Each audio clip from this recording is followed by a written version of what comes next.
So I'm in my favorite element today. Just a beauty lake.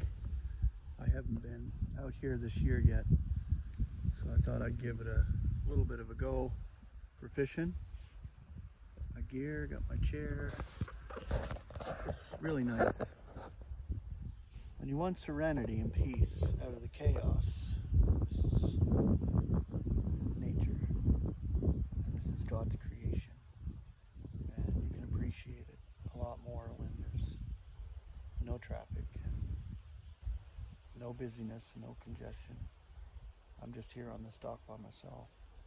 There's a few people out there on boats, but it's so quiet. It's really nice. So I did my last word study on the word offense, and I've got a few more ideas.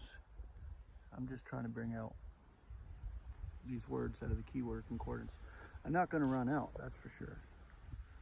And I'm thankful for Simon Martin, my brother, who does the blog posts along with the word studies and videos, because it sure helps. And it complements. And we're to complement each other and build each other up. Realize the grace of God and have grace for yourself as well as others. I'm thankful for all of you. The support I get is amazing. And I'm no scholar, I'm no teacher. I just bring the evangel how God has me to do it. So I'll enjoy the day and look forward to the next word study. Grace and peace.